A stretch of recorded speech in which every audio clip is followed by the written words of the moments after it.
আজকের এই প্রতিটি কথা বদলে দেবে তোমার জীবন। একটা কথাও মিস করবে না। 1. অতিরিক্ত মায়ার ফাঁদ ও আত্মহনন। অতিরিক্ত মায়া ছেড়ে দাও, ভবিষ্যৎ বদলে যাবে। অতিরিক্ত কারো প্রতি আসক্তি ছেড়ে দাও, জীবন বদলে যাবে। কে কেমন আছে সব খোঁজ রাখা তোমার দায়িত্ব নয় সবসময়। কার জীবনে দুঃখ কষ্ট সেগুলো তোমাকে সবসময় বিশ্লেষণ করতে হবে না। কে কি পারছে না, কে কি করছে সবকিছু জানতে হবে না তোমাকে। সবকিছুর দায়ভার তোমার না। তুমি ছাড়াও সবকিছু চলবে। তুমি থাকলেও বাকি আর না থাকলেও বাকি। তোমার জীবন নিয়ে তুমি সিরিয়াস থাকো।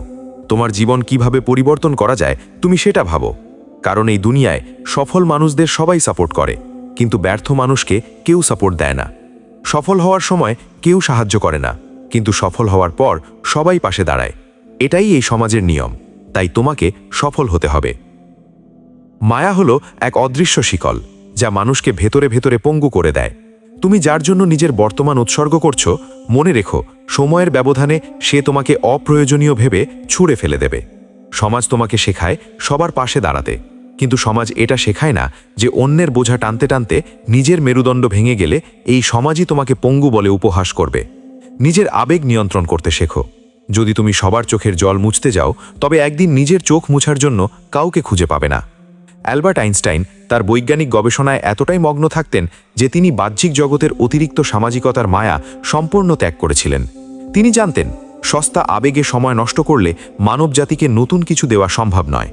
আজ মানুষ তার আবেগকে নয়, তার অবিচল মনোযোগ আর সাফল্যকে স্মরণ করে। 2.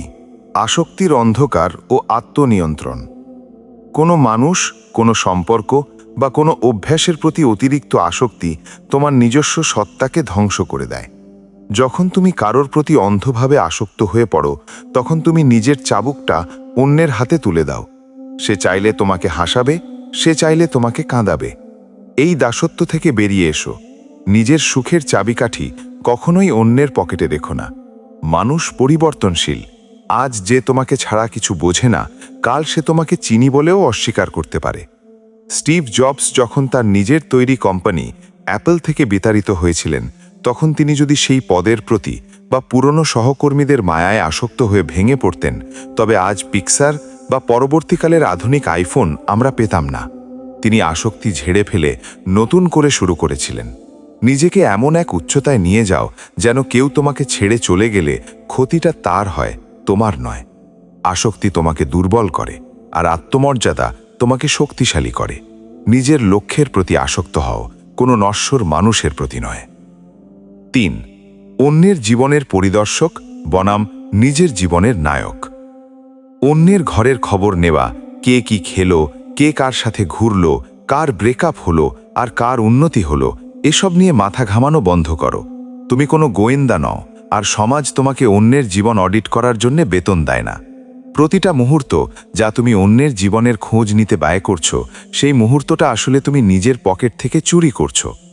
টমাস আলভা এডিসন যখন বৈদ্যুতিক বাল্ব আবিষ্কারের জন্য হাজারবার চেষ্টা করছিলেন, তখন চারপাশের মানুষ তাকে নিয়ে কি সমালোচনা করছিল, কে তাকে পাগল বলছিল, সেদিকে তার বিন্দুমাত্র ভ্রুক্ষেপ ছিল না। তিনি যদি চারপাশের মানুষের মতামত আর কর্মকাণ্ডের খোঁজ রাখতে যেতেন, তবে পৃথিবী আজও অন্ধকারে থাকত। কে তোমাকে নিয়ে কি ভাবল, কে তোমাকে পাত্তা দিল না, তা জানার কৌতূহল পুরোপুরি বিসর্জন দাও। নিজের জীবনের স্ক্রিপ্ট নিজে লেখো। অন্যের নাটকের দর্শক হয়ে হাততালি দেওয়ার জন্যে তোমার জন্ম হয়নি। 4. সহানুভূতির সীমারেখা ও মানসিক শক্তি। কার জীবনে কি দুঃখ কষ্ট চলছে তা 24 ঘন্টা বিশ্লেষণ করা তোমার কাজ নয়। তুমি সবার উদ্ধারকর্তা নও। অন্যের মানসিক আবর্জনা নিজের মাথায় বয়ে বেড়ানো বন্ধ করো। অনেকে আসবে শুধু তোমার সামনে কান্নাকাটি করতে, তোমার শক্তি চুষে নিতে, তারপর নিজের স্বার্থ হাসিল করে চলে যাবে। একে বলা হয় ইমোশনাল ভ্যাম্পায়ার। এদের চিনে রাখো এবং দূরত্ব বজায় রাখো।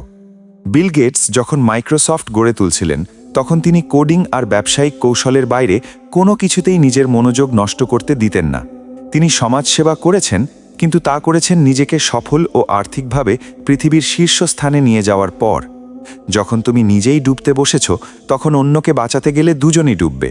আগে নিজেকে সাঁতার কাটার যোগ্য করো, নিজেকে একটি শক্ত প্ল্যাটফর্মে দাঁড় করাও, তারপর অন্যের কষ্টের সমাধান করো। তার আগে অন্যের দুঃখবিলাসিতা নিয়ে সময় নষ্ট করা মানে নিজের পায়ে নিজে কুড়াল মারা। 5.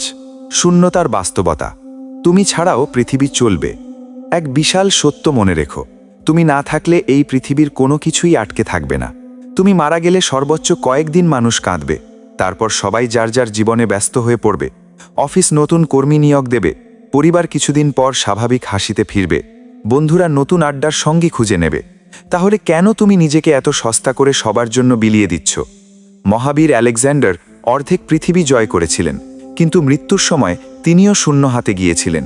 তিনি প্রমাণ করে গেছেন যে রাজাই হোক আর ফকির, সময় কারো জন্য থমকে থাকে না। যখন তুমি বুঝতে পারবে যে তোমার অনুপস্থিতি এই মহাবিশ্বে কোনো শূন্যতা তৈরি করবে না, তখন তুমি অন্যের জন্য বাঁচা কমিয়ে নিজের স্বপ্নের জন্য বাঁচা শুরু করবে।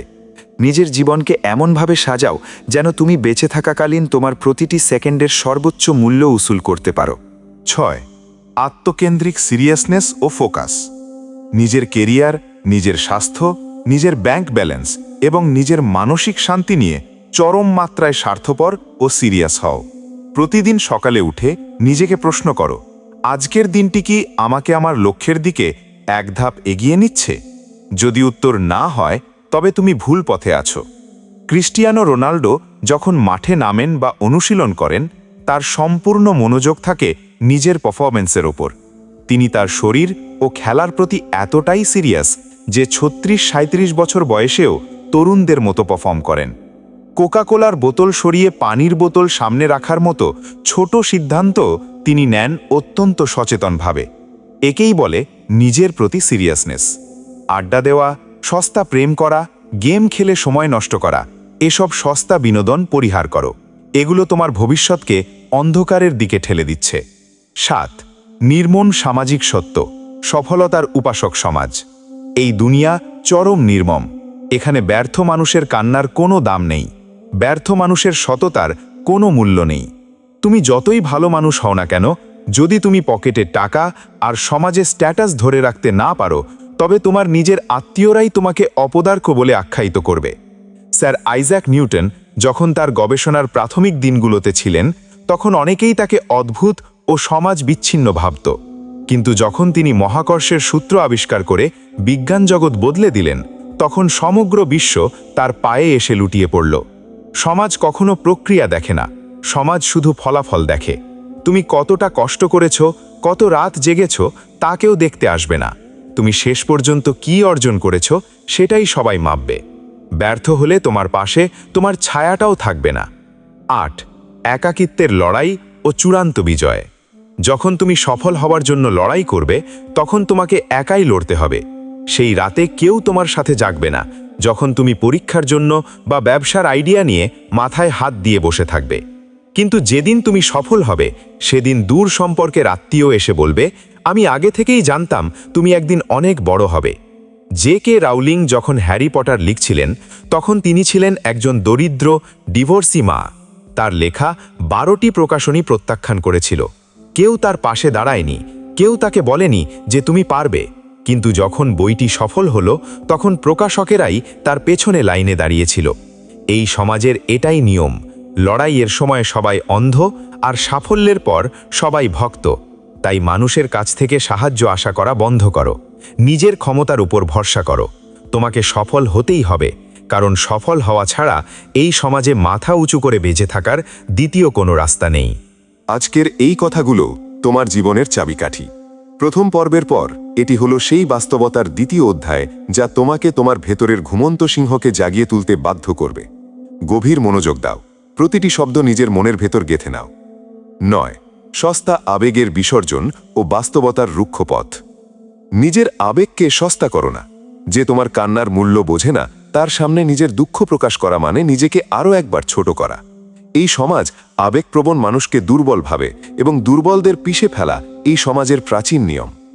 লিলিয়ান বেটেনকোর্ট বা লরিয়ালের মালকিন বা ফ্রাঁসোয়া বেটেনকোর্ট মেয়ার্সদের জীবন দেখলে বোঝা যায়, ব্যবসা এবং ক্যারিয়ারে আবেগের কোনো স্থান নেই। আবেগকে যখন তুমি তোমার সিদ্ধান্তের উপর প্রাধান্য দেবে, তখনই তোমার পতনের কাউন্টডাউন শুরু হবে। মানুষ তোমাকে আঘাত করবে, ধোঁকা দেবে, অবহেলা করবে, এটাই পৃথিবীর স্বাভাবিক নিয়ম। কিন্তু তোমার কাজ হলো সেই আঘাতগুলোকে জ্বালানি হিসেবে ব্যবহার করে নিজের সাফল্যের ইঞ্জিন চালানো। কেউ তোমাকে ছেড়ে চলে গেছে, যেতে দাও। কেউ তোমাকে অবমাননা করেছে, করতে দাও। তুমি শুধু চুপচাপ নিজের কাজ করে যাও। তোমার সাফল্যই একদিন তাদের সবচেয়ে বড় চড় মারবে। 10 নীরব সাধনা ও একাকিত্বের শক্তি, দ্য পাওয়ার অফ সলিটিউড। সবাইকে নিজের প্ল্যান বা ভবিষ্যৎ পরিকল্পনা বলে বেড়ানো বন্ধ করো। যখন তুমি তোমার লক্ষ্যের কথা সবাইকে ঢাকঢোল পিটিয়ে জানিয়ে দাও, তখন তোমার অবচেতন মন এক ধরনের সস্তা তৃপ্তি পেয়ে যায়, যা তোমাকে কঠোর পরিশ্রম করা থেকে বিরত রাখে। একে বিজ্ঞানের ভাষায় বলা হয় প্রি-রেচিউর প্রেইজ। নিকোলা টেসলা যখন তার অবিশ্বাস্য সব আবিষ্কার, যেমন অল্টারনেটিং কারেন্ট বা এসি নিয়ে কাজ করতেন, তিনি মাসের পর মাস ল্যাবরেটরিতে একা কাটিয়ে দিতেন। তিনি বলতেন, একাকিত্বই হল আবিষ্কারের গোপন রহস্য। যখন তুমি একা থাকবে, তখনই তুমি নিজের শক্তি ও দুর্বলতাগুলোকে সবচেয়ে ভালো বুঝতে পারবে। বন্ধুদের সাথে সস্তা আড্ডা, সোশ্যাল মিডিয়ায় লাইক কমেন্টের মোহ, এসব তোমার ফোকাস নষ্ট করার হাতিয়ার। নিজেকে অন্তত 1 বছরের জন্য আন্ডারগ্রাউন্ডে নিয়ে যাও। এমনভাবে গায়েব হয়ে যাও যেন মানুষ মনে করে তুমি হারিয়ে গেছো। আর যখন ফিরে আসবে, তখন এক্কেবারে ইতিহাস বদলে দিয়ে সামনে এসো। 17 ভাগ্যের দোহাই বনাম কঠোর পরিশ্রমের বাস্তবতা। অনেকে বলে, আমার কপালটাই খারাপ, ভাগ্য সাথ দিচ্ছে না। মনে রেখো, ভাগ্য বলে যদি কিছু থেকেও থাকে, তবে তা অলস মানুষের জন্য নয়। ভাগ্য কেবল তাদেরই দরজায় করা নাড়ে, যারা সেই দরজা খোলার জন্য বছরের পর বছর ধরে ঘাম ঝরিয়েছে। ভারতের মিসাইল ম্যান এবং সাবেক রাষ্ট্রপতি ডক্টর এপিজে আব্দুল কালাম এক সাধারণ দরিদ্র পরিবারে জন্ম নিয়েছিলেন। তার শৈশব কেটেছে খবরের কাগজ বিক্রি করে। তিনি যদি ভাগ্যের দোহাই দিয়ে বসে থাকতেন, তবে ভারতের মহাকাশ গবেষণার ইতিহাস আজ অন্যরকম হতো। তিনি বলতেন, সূর্যের মতো উজ্জ্বল হতে হলে আগে সূর্যের মতো পুড়তে শেখো। আরাম, আয়েশ, ঘুম আর বাহানার জীবন ত্যাগ করো। বিছানা ছাড়ো, অজুহাত দেওয়া বন্ধ করো। তুমি গরিব হয়ে জন্মেছ, সেটা তোমার দোষ নয়। কিন্তু তুমি যদি গরিব এবং ব্যর্থ হয়েই মারা যাও, তবে তার সম্পূর্ণ দায় তোমার নিজের। সময়ের নির্মম হিসাব ও অনুশোচনার আগুন। আজ যে সময়টা তুমি স্ক্রোলিং করে, অন্যের লাইফস্টাইল দেখে বা অলসতা করে কাটিয়ে দিচ্ছ, মনে রেখো, সময় কিন্তু ঠিকই তার হিসাব রাখছে। আজ থেকে 5 বছর পর যখন তোমার সহপাঠী বা তোমার পরিচিত কেউ দামি গাড়িতে ঘুরবে, নিজের ক্যারিয়ারে সফল হবে, তখন তোমার বুকে যে অনুশোচনার আগুন জ্বলবে, তা তোমাকে প্রতিদিন তিলে তিলে শেষ করবে। অ্যামাজনের প্রতিষ্ঠাতা জেফ বেজস তার 30 বছর বয়সে যখন একটি ভালো বেতনের চাকরি ছেড়ে অনলাইনে বই বিক্রির সিদ্ধান্ত নেন, তখন তিনি একটি তত্ত্ব ব্যবহার করেছিলেন, যার নাম রিগ্রেট মিনিমাইজেশন ফ্রেমওয়ার্ক। তিনি নিজেকে প্রশ্ন করেছিলেন, 80 বছর বয়সে গিয়ে কি আমি এই ঝুঁকিটা না নেওয়ার জন্য অনুশোচনা করব? উত্তর ছিল হ্যাঁ। তাই তিনি সব মায়া ও নিরাপত্তা ছেড়ে নেমে পড়েছিলেন। আজই সিদ্ধান্ত নাও, তুমি কি 5 বছর পর অনুশোচনার আগুনে পুড়বে, নাকি আজ কঠোর পরিশ্রমের আগুনে পুড়ে খাঁটি সোনা হবে। নিজের সাম্রাজ্য নিজে গড়ো। অন্যের অধীনে দাসত্ব করার মানসিকতা থেকে বেরিয়ে এসো। কেউ তোমাকে এসে একটি সোনার চামচ মুখে তুলে দেবে না। নিজের যোগ্যতা এমন পর্যায়ে নিয়ে যাও যেন তোমাকে কারো দয়ার ওপর বাঁচতে না হয়। ওপ্রা উইনফ্রে, যার শৈশব কেটেছে চরম দারিদ্র্য, নির্যাতন আর বৈষম্যের মধ্য দিয়ে, তিনি যদি সমাজের তৈরি করা নিয়মের কাছে মাথা নত করতেন, তবে আজ তিনি বিশ্বের অন্যতম প্রভাবশালী মিডিয়া মোগল হতে পারতেন না। তিনি নিজের ভাগ্য নিজে লিখেছেন। তোমার চারপাশের মানুষ তোমাকে বলবে, তুমি পারবে না, তোমার দ্বারা হবে না, তোমার ব্যাকগ্রাউন্ড ভালো নয়। তাদের কথা এক কান দিয়ে ঢুকিয়ে অন্য কান দিয়ে বের করে দাও। তোমার ভেতরের ক্ষমতা কতটা, তা শুধু তুমিই জানো। নিজের ওপর বিশ্বাস রাখো এবং নিজের একটি সাম্রাজ্য গড়ার জন্য আজ থেকেই ইট গাঁথা শুরু করো। 14 সস্তা প্রশংসার মোহ ও সমালোচনার ঢাল। মানুষের সস্তা প্রশংসা শোনার অভ্যাস ত্যাগ করো। যে আজ তোমাকে ভালো বলছে, সামান্য স্বার্থের টানে সেই কাল তোমাকে সবার সামনে ছোট করতে দ্বিধা করবে না। প্রশংসা মানুষকে অন্ধ ও অহংকারী করে তোলে, আর সমালোচনা মানুষকে ধারালো করে। বিখ্যাত চিত্রশিল্পী ভিনসেন্ট ভ্যান গগ জীবদ্দশায় চরম অবহেলা আর সমালোচনার শিকার হয়েছিলেন। তার পুরো জীবনে তিনি মাত্র একটি চিত্রকর্ম বিক্রি করতে পেরেছিলেন। সমাজ তাকে ব্যর্থ, পাগল বলে উড়িয়ে দিয়েছিল, কিন্তু তিনি মানুষের প্রশংসার মোহ বা সমালোচনার ভয়ে নিজের তুলি থামিয়ে দেননি। আজ তার এক একটি চিত্রকর্ম কোটি কোটি ডলারে বিক্রি হয়। মানুষের কথায় নিজের লক্ষ্য পরিবর্তন করো না। কেউ ভালো বললে যেমন আকাশে ওড়ার কিছু নেই, তেমনি কেউ মন্দ বললে ভেঙে পড়ারও কিছু নেই। নিজের কাজের প্রতি এমন একনিষ্ঠ হও যেন চারপাশের কোনো কোলাহল তোমার কানে না পৌঁছায়। 15 কমফর্ট জোনের বিষাক্ত ফাঁদ, দ্য টক্সিক কমফর্ট জোন। যে জীবন তোমাকে আরাম দিচ্ছে, যে জীবন তোমাকে কোনো চ্যালেঞ্জ দিচ্ছে না, মনে রেখো সেই জীবন তোমাকে ধীরে ধীরে ধ্বংসের দিকে ঠেলে দিচ্ছে। কমফর্ট জোন হলো এমন এক সুন্দর বিছানা যেখানে শুয়ে মানুষ কেবল নিজের স্বপ্নের মৃত্যু দেখতে পায়। পৃথিবীর অন্যতম সফল উদ্যোক্তা এলন মাস্ক যখন পেপ্যাল বিক্রি করে কোটি কোটি ডলার পেলেন, তিনি চাইলে বাকি জীবন বিলাসবহুলভাবে কাটিয়ে দিতে পারতেন, কিন্তু তিনি সেই আরামের জীবন বেছে নেননি। তিনি তার সমস্ত অর্থ স্পেস এক্স এবং টেসলার মতো অত্যন্ত ঝুঁকিপূর্ণ প্রজেক্টে বিনিয়োগ করেছিলেন। এমন পরিস্থিতি এসেছিল যে তাকে বন্ধুদের কাছ থেকে ধার করে চলতে হতো। আজ তিনি পৃথিবীর শীর্ষ ধনী ব্যক্তিদের একজন, কারণ তিনি কমফর্ট জোনকে লাথি মেরে বের করে দিয়েছিলেন। নিজেকে প্রতিদিন কষ্টের মুখোমুখি করো। যে কাজটি করতে তোমার ভয় লাগে, অলসতা লাগে, সেই কাজটি সবার আগে করো। কষ্টই তোমাকে শক্তিশালী করবে। 16. অতীতের ভূত ও ভবিষ্যতের ভয় বিসর্জন। অতীতের ভুল, অতীতের ব্যর্থতা কিংবা অতীতে কেউ তোমাকে ধোঁকা দিয়েছে এসব ভেবে নিজের বর্তমানকে পুড়িয়ে ছাড়খাড় করো না। অতীত একটা মরা লাশ, একে যত বেশি আঁকড়ে ধরবে তোমার জীবন তত বেশি দুর্গন্ধময় হয়ে উঠবে। একইভাবে ভবিষ্যতে কি হবে এই অতিরিক্ত দুশ্চিন্তা তোমার আজকের কাজের শক্তিকে চুষে নিচ্ছে। কিংবদন্তি বক্সার মোহাম্মদ আলী বলতেন, আমি ট্রেনিংয়ের প্রতিটা মিনিটকে ঘৃণা করতাম, কিন্তু নিজেকে বলতাম এখন কষ্ট করো এবং বাকি জীবনটা একজন চ্যাম্পিয়নের মতো বাঁচো। তিনি অতীতে কতবার হেরেছেন বা ভবিষ্যতে কি হবে তা নিয়ে ভাবতেন না। রিংয়ে নামার প্রতিটি মুহূর্তে তিনি বর্তমানের ওপর ফোকাস করতেন। তোমার আজকের দিনটিই তোমার হাত বাড়ানো ভবিষ্যৎ। আজ যদি তুমি অলসতা করো তবে ভবিষ্যৎ অন্ধকার হতে বাধ্য। অতীতকে শিক্ষণীয় অধ্যায় হিসেবে রেখে দাও এবং বর্তমানের প্রতিটি সেকেন্ডকে নিজের ক্যারিয়ার গড়ার কাজে লাগাও। 17. মানসিক দৃঢ়তা ও ইমোশনাল ডিট্যাচমেন্ট বা আবেগহীনতার কৌশল। জীবনে যদি বড় কিছু করতে চাও তবে ইমোশনাল ডিট্যাচমেন্ট বা আবেগহীনতার কৌশল শিখতেই হবে। এর অর্থ এই নয় যে তুমি রোবট হয়ে যাবে।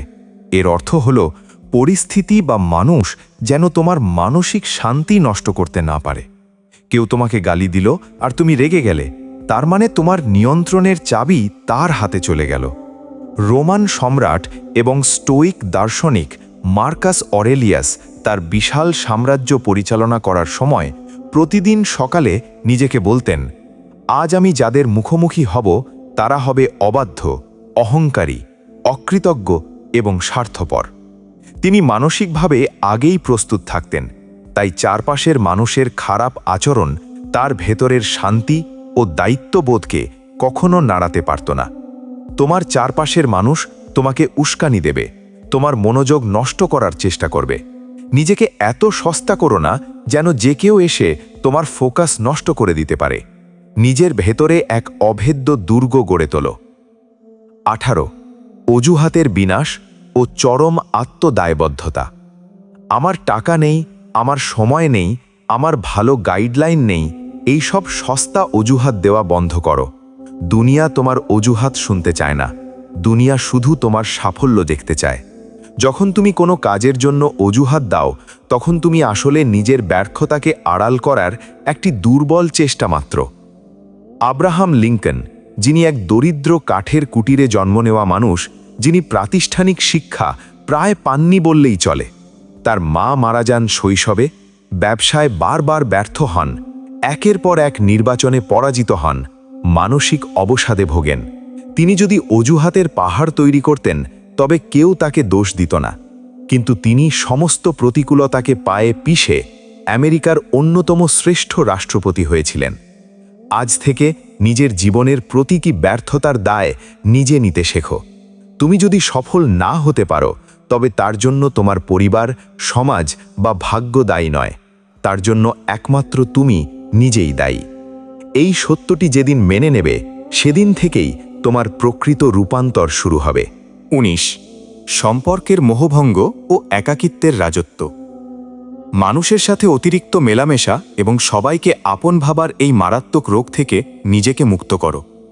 তুমি যাকে আজ তোমার সবচেয়ে কাছের বন্ধু ভাবছ, সময়ের সামান্য আবর্তনে সেই মানুষটিই তোমার চরম শত্রুতে পরিণত হতে পারে। সমাজ তোমাকে শেখায় সম্পর্ক টিকিয়ে রাখতে, কিন্তু সমাজ এটা বলে না যে ভুল মানুষের সাথে সম্পর্ক টিকিয়ে রাখার চেষ্টা করা মানে নিজের পায়ে নিজে কুড়াল মারা। প্রাচীন গ্রিক দার্শনিক সক্রেটিসকে যখন সমাজ ও রাষ্ট্র বিষ খাইয়ে মারার রায় দিয়েছিল, তখন তার তথাকথিত বহু অনুসারী ও সমাজ তার পাশে দাঁড়ায়নি। তিনি একাকী নিজের সত্যের উপর অবিচল থেকে মৃত্যুকে আলিঙ্গন করেছিলেন। মানুষ মূলত স্বার্থপর। যতক্ষণ তোমার কাছ থেকে তাদের স্বার্থ উদ্ধার হবে ততক্ষণ তারা তোমার গুণগান গাইবে। স্বার্থ ফুরিয়ে গেলে তারা তোমাকে এমনভাবে ভুলে যাবে যেন তোমার কোনো অস্তিত্বই ছিল না। তাই মানুষের ভিড়ে হারিয়ে না গিয়ে নিজের একাকিত্বকে উপভোগ করতে শেখো। নিজের সাথে সময় কাটাও, নিজের যোগ্যতা বাড়াও।